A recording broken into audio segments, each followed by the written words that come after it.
So now that we've started looking at three-dimensional space, vectors in three space, we have to go through what can we do with them as far as the operations. So as far as when we did the geometric versions of adding, subtracting, and the scalar multiplication on a vector, we did those, those don't change. They're identical. So the geometric version is still the same. You draw it out, go through your sine, cos, tan in some cases, sine law, cosine law, and all that to try to figure out. What we're going to take a quick look at again is the adding, subtracting, and scalar multiplication on a vector algebraically. So if we take a look very quickly, what we can see is when we look at the different operations, okay, in three space, when we have, let's say we're given a vector, and we'll just call this A1, A2, A3, and we have vector B, which is B1, B2, B3, and we'll just say, and any scalar, so k is an element of real numbers, then a plus b algebraically is given the exact same way as it would have been in two space. We just add the third component. Okay, so a1 plus b1, a2 plus b2, and a3 plus b3. Okay, subtraction, exactly the same, so the operations are the same. We do them in order as well. b1, a2 minus b2, a3 minus b3. And when we multiply a scalar by a vector, we multiply every component by that scalar as well. So again, we see that there is no change, no real change when we're doing these basic operations in three space. You just carry on with the third component. Okay. The interesting thing, and basically if we just do a quick little example here, I mean, just to show how simple it really is. Let's say we're given a vector, and we'll use some real numbers here, 2, 3, vector B could be 8, 7, 6, okay? Then we have A plus B, add the components, right? A minus B, we have -7, -9, -3, right? And if we were to multiply B by, let's say, -2 times vector B, you should come up with -16, -14, -12, okay? It's very straightforward, and that's why we're kind of going through this quickly here, all right? Things we've already done. Now, the other thing is, when we look at being collinear, right? Remember, collinear, we have if one vector is some scalar multiple of another vector, right? Where k is just any scalar. So it's the same thing with the three space. All right. What we have to realize is that there's just a couple of, I guess, different ways of seeing it in three space. And so what we'll do is a couple of different ways of doing this. First of all, okay, so in three space, what we look at is we will assume that they are collinear. All right. If you assume collinear, this is what you end up doing. You say, okay, one vector is a scalar multiple of some other vector. And we try to find that scalar, okay? So let's say we've got A is, I don't know, negative 12, 10, 8. And let's say that B is something like, I don't know, 18, negative 15, and 12, I guess that would be. All right. So if we assume that there's a scalar multiple, then you can say, all right, well, then in the x component, you've got negative 12 would be some scalar of 18. That's from the x component. From the y component, 10 is some scalar of negative 15. And with the z component, you have 8 is some scalar of 12. All right. And then you solve for s in each case. So you have negative 12 divided by 18, or negative 2 over 3. 10 divided by negative 15 is equal s, or s is equal to negative 2 over 3. And finally, 8, what should that be? That should be if that's negative, I wanted to switch that one up around. I guess that 12 should be negative as well. So we'll put that 12 as negative. Negative equals s. And so we have a negative 2 over 3 again. Since all the s's are the same, then therefore we can say that A is equal to, A is equal to negative 2 over 3 of B. Okay? So they're collinear, so you have that. All right, that's one way of doing it. Okay? Another way is, it's kind of like reducing the fraction, if you could see it. And some of you, as soon as I put the vectors down, you can kind of see where I was going with, you kind of reduce the vector itself. Okay, you have both vectors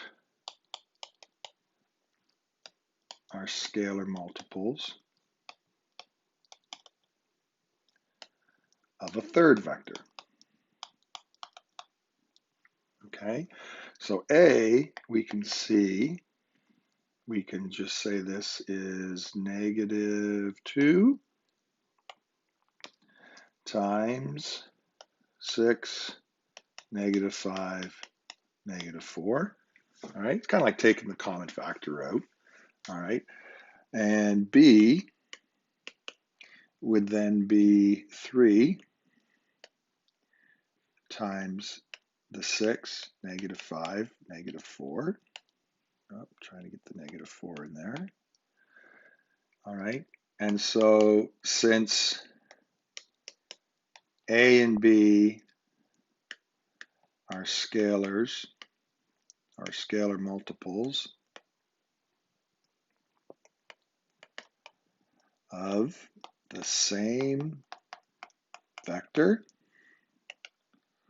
then they're scalar multiples of each other.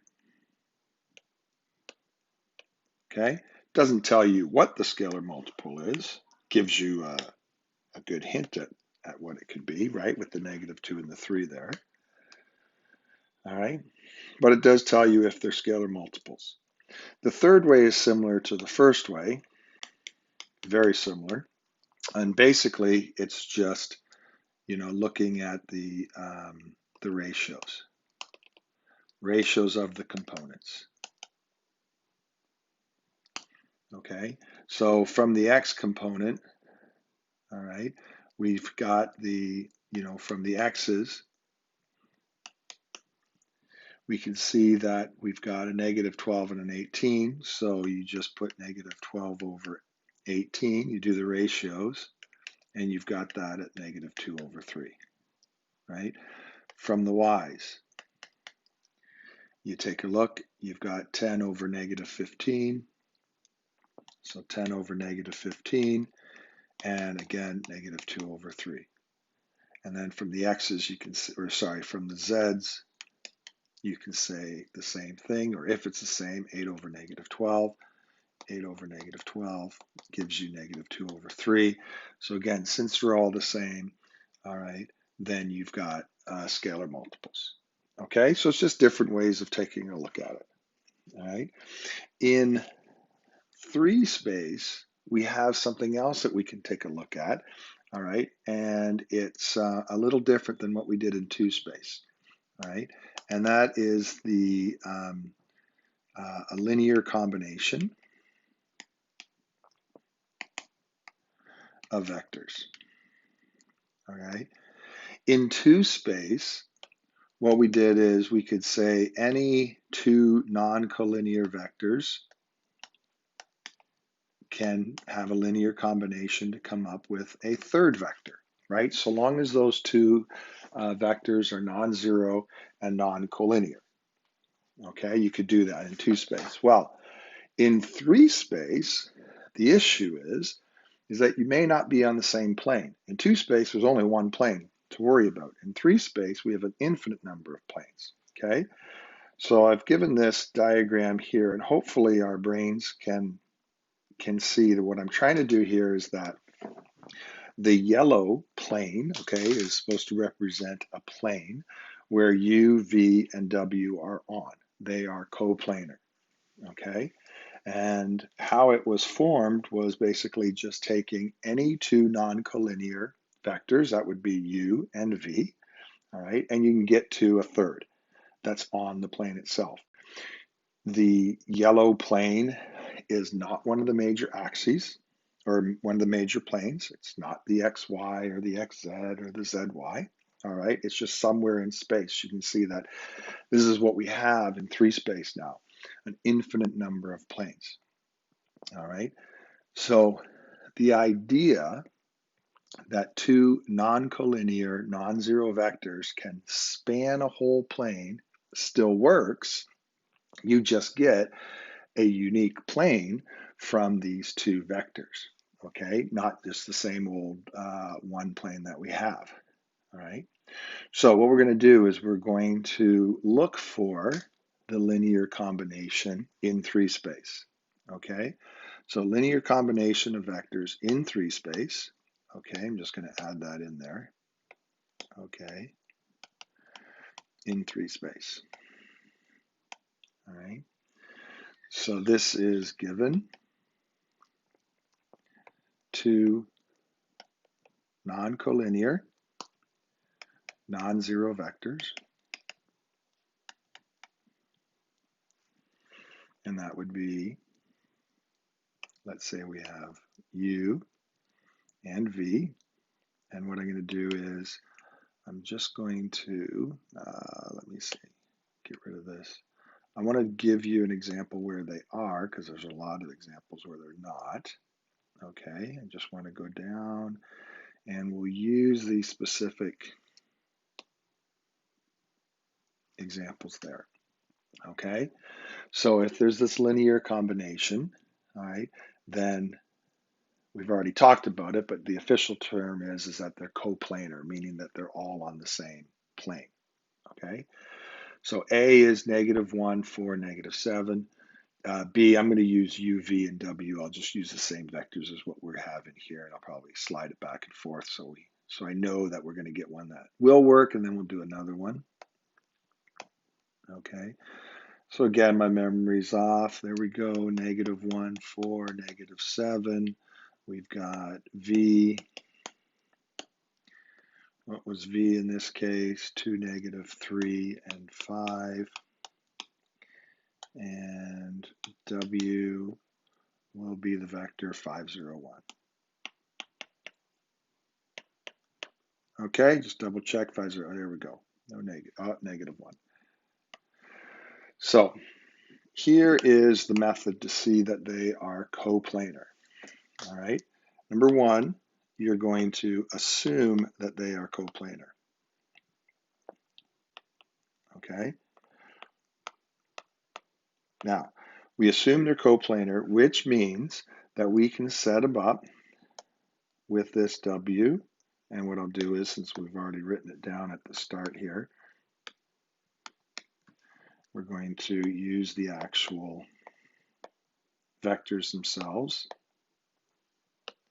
So we have the W is equal to S times the U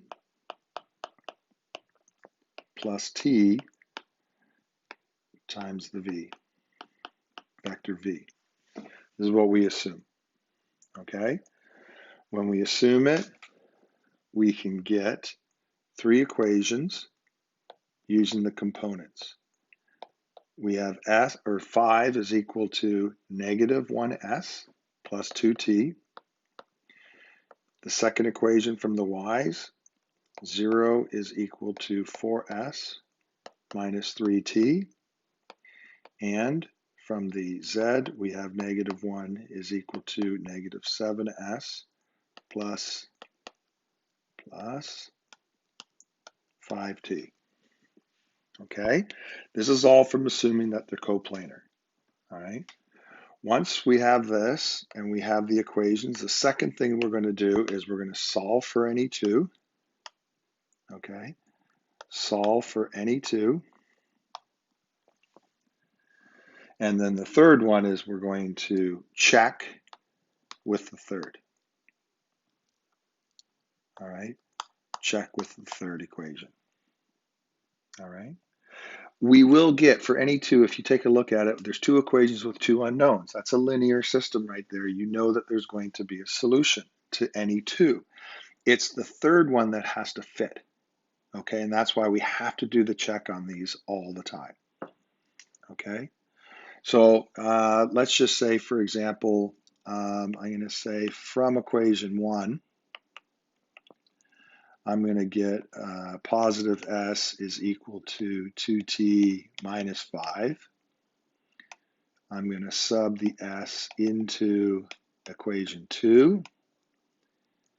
And so we have 0 is equal to 4 times 2T minus 5 minus 3T. We solve 8T minus 20 minus 3T. We have the 5T minus 20. 20 equals 5T. T equals 4. Okay? Since T equals 4, we're going to sub that back into number 1. Okay? So we sub T into equation 1. And we have that S is equal to 8 minus 5, which is 3. Okay, so this is what we have for the two equations. This must work for number 3 in order for these to be coplanar. So checking with 3, we have our negative 1 must be equal to negative 7 times 3 plus 5 times 4. Negative 7 times 3 is negative 21. 5 times 4 is 20. Negative 21 plus 20 is negative 1. Okay, so therefore our linear combination is W equals 3 times the U plus 4 times the V. All right, and this implies that all three are coplanar. Okay. There is, because they're coplanar, because there's linear combination between them, we also say that that the system is, okay, this means the system is consistent,